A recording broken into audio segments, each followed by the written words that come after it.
अचानक ट्रक एक झटका खाकर रुक गया था। आगे बढ़ती सड़क पर सन्नाटा फैल गया था और ट्रक की हेडलाइट्स अब भी उस वीरान काले रास्ते को टटोल रही थी। रणवीर ने हैंडल कसकर पकड़ा और झुंझलाते हुए नीचे उतर गया। महेश, जो बगल में सो रहा था, झटका लगते ही जाग गया और खिड़की से झांका।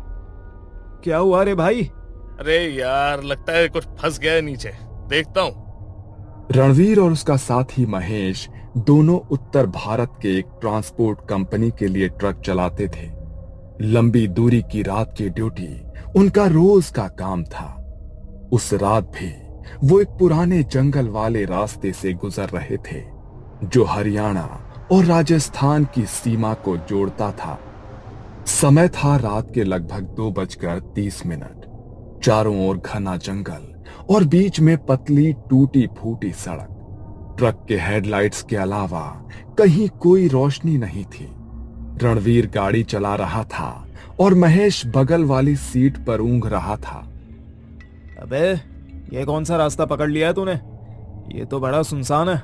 अरे ये शॉर्टकट है, जल्दी पहुंच जाएंगे। डर मत, जंगल है, भूत नहीं। लेकिन शायद रणवीर को नहीं पता था कि इस जंगल में सिर्फ पेड़ नहीं रहते थे। अचानक ट्रक से एक अजीब सी घड़घड़ाहट की आवाज हुई और इंजन बंद हो गया। ट्रक वहीं रास्ते के बीचों बीच रुक गया। लो, कर लो बात, अभी सर्विस करवाई थी, ये क्या हो गया? रणवीर नीचे उतरा और बोनट खोलने लगा। महेश भी साथ उतरा, लेकिन उसका ध्यान अचानक दाहिनी ओर खिंचा। सड़क के किनारे झाड़ियों के बीच एक सफेद कपड़ों में लिपटी कोई औरत झुकी हुई बैठी थी। उसके बाल खुले थे और चेहरा ढका हुआ था। भाई भाई, ऊपर आजा जल्दी। क्या हुआ अब? रणवीर भाई, वहां कोई बैठा है। औरत है शायद, सफेद कपड़ों में, मगर हिल भी नहीं रही है। देख, देखना। रणवीर ने देखा तो पहले हंसा, लेकिन जब उसने ध्यान से देखा तो वो आकृति बिल्कुल भी हिल नहीं रही थी। अरे, साया लग रहा है, मगर जो भी है उतरना जरूरी है। ट्रक स्टार्ट नहीं होगा तो अटक जाएंगे। महेश डर के मारे सीढ़ियां चढ़कर कैबिन में घुस गया और दरवाजा बंद कर लिया। रणवीर अब ट्रक के नीचे झुककर खराबी ढूंढने लगा। अंधेरे में टॉर्च की हल्की रोशनी में वो कुछ तार टाइट करने लगा। महेश ट्रक के कैबिन में चुपचाप बैठा था। उसकी नजरें अब भी वहीं अटकी थी जहां वो सफेद आकृति बैठी थी। पर तभी वो हिली। सफेद साड़ी में लिपटी वो परछाई एकदम झटके से खड़ी हो गई, जैसे किसी ने ऊपर से खींचकर उसे उठा दिया हो। उसकी हरकतें अजीब थी, बिल्कुल इंसानों जैसी नहीं थी। उसकी गर्दन एक तरफ अजीब ढंग से झुकी हुई थी, जैसे टूट चुकी हो। महेश की सांसें थम गई। वो उसे देख ही रहा था, तभी उसने अपना चेहरा उठाया। चेहरे पर काले बिखरे बाल जो आंखों से लेकर होठों तक झूल रहे थे।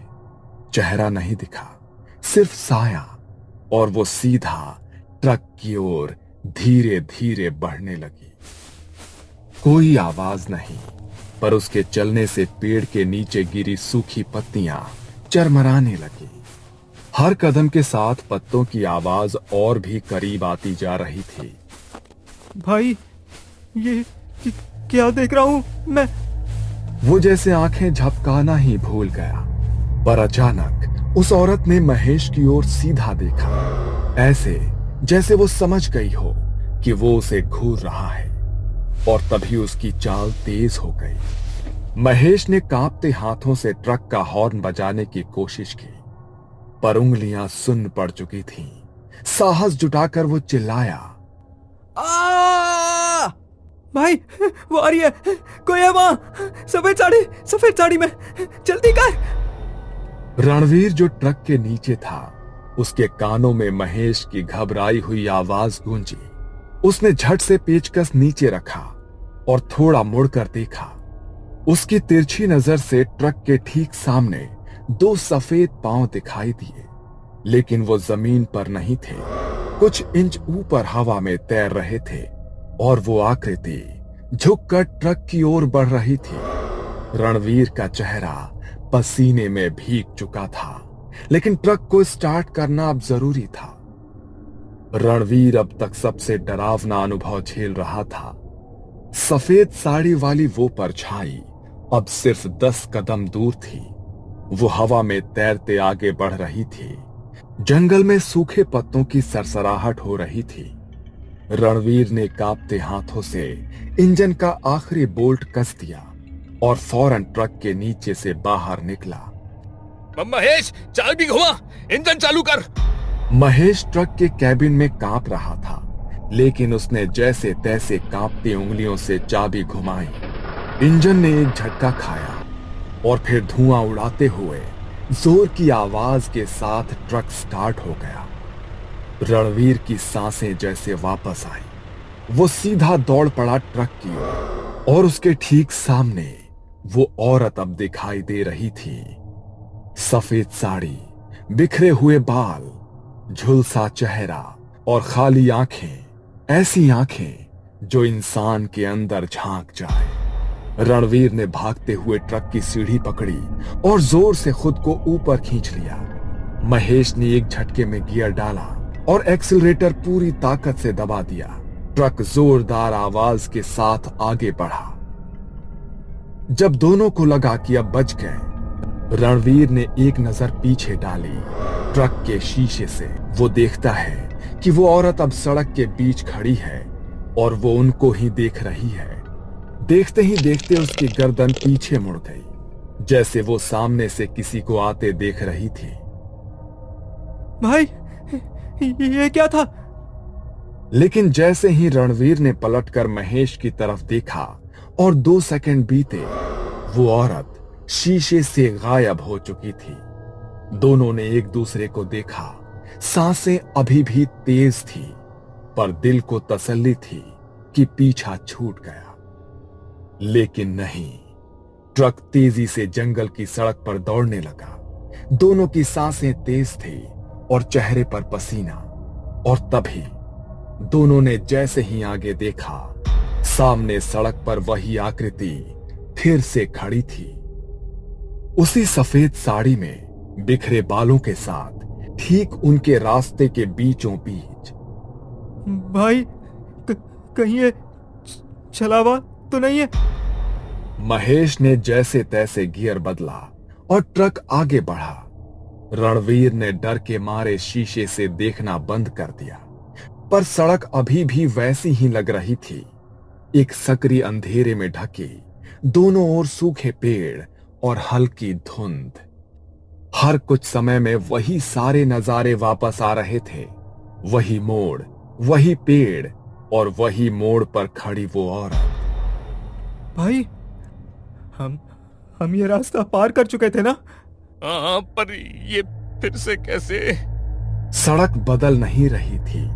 उनके मोबाइल में भी कोई सिग्नल नहीं आ रहा था ताकि वो मैप देख सकें। और जैसे ही ट्रक ने अगला मोड़ काटा, वो औरत फिर सामने, वही सफेद साड़ी, वही खुले बाल, लेकिन वो इस बार ट्रक के करीब आ रही थी, तेज तेज।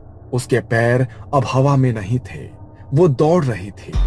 रणवीर ने झटके से हैंड ब्रेक खींचा और ट्रक को रोक दिया। महेश ने आंखें बंद कर ली।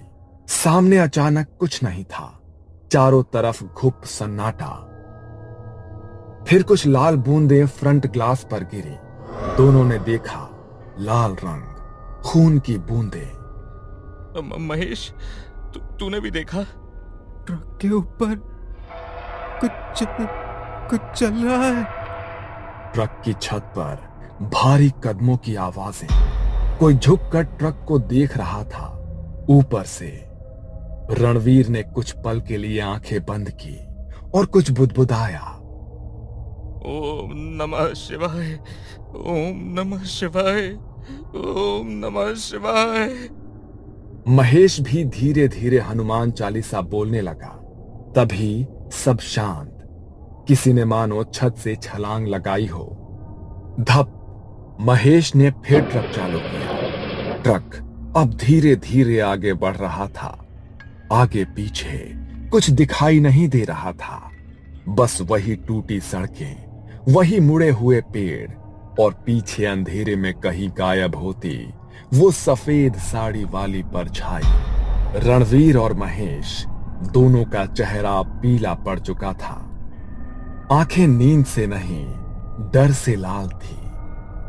भाई, ये जगह हमें छोड़ ही नहीं रही है। ये तो पक्का चला हुआ है। हमें कोई उपाय निकालना पड़ेगा यार, नहीं तो ये रास्ता हमें खा जाएगा। महेश ने गियर बदला। तभी रणवीर को एक पुरानी बात याद आई।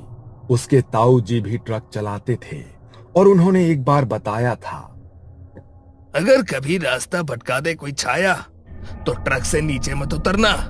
जहां जगह मिले गाड़ी रोकना और उसमें नीम की सूखी टहनी और सरसों के दाने रखकर जैसे को तैसा कह देना।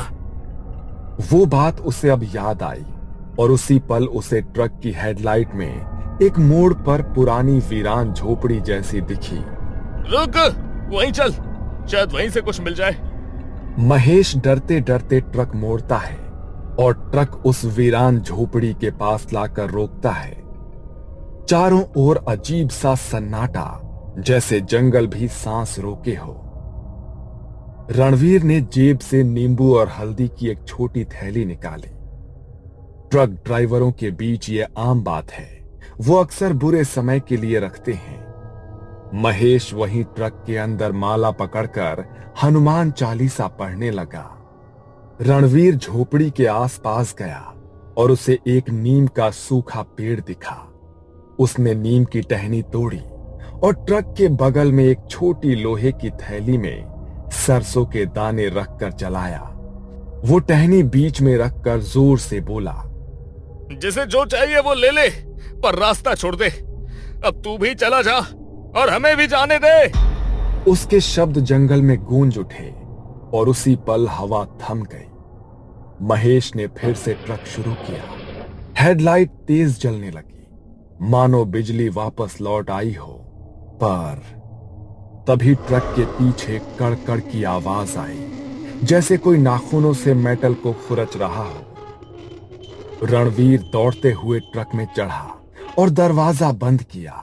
पीछे देखा, वही औरत, चेहरा झुलसा हुआ, आंखें अब काली और बालों से खून टपक रहा था। वो अब ट्रक के पीछे खड़ी घूर रही थी। भाई, बचा ले, बचा ले। रणवीर ने महेश को हटाया और खुद ड्राइविंग सीट पर बैठा। इंजन फड़फड़ाया। एक बार स्टार्ट नहीं हुआ, दो बार भी नहीं, तीसरी बार जैसे किसी अदृश्य ताकत ने धक्का दिया हो। ट्रक स्टार्ट हो गया। वो दोनों चिल्लाते हुए, जय बजरंगबली। रणवीर ने क्लच छोड़ा और ट्रक पूरी ताकत से उस झोपड़ी वाले मोड़ से बाहर निकला। पीछे देखा, वो औरत अब उसी जगह खड़ी थी, पर एक जलती हुई आग की रेखा उसे ट्रक के पास आने से रोक रही थी। रणवीर ने थके गले से कहा, चलावा वहीं बंद गया है, कुछ तो सही किया है हमने। अगली सुबह जब दोनों आगे एक ढाबे पर पहुंचे और वहां चाय पीते हुए होश में आए, तो ढाबे वाले बुजुर्ग से पूछा, भाई, उस जंगल के रास्ते पर कोई औरत दिखती है क्या? बुजुर्ग रुका और फिर कहा, बहुत साल पहले एक दुल्हन को उसी रास्ते में दहेज के लिए जलाया गया था। कहते हैं कि वो अपनी सफेद साड़ी में हर रात लौटती है और जो उसे पहचान ना दे उसे वो रास्ता भी नहीं छोड़ती। रणवीर और महेश अब चुप थे। उनकी आंखों में वो डर अब भी जिंदा था।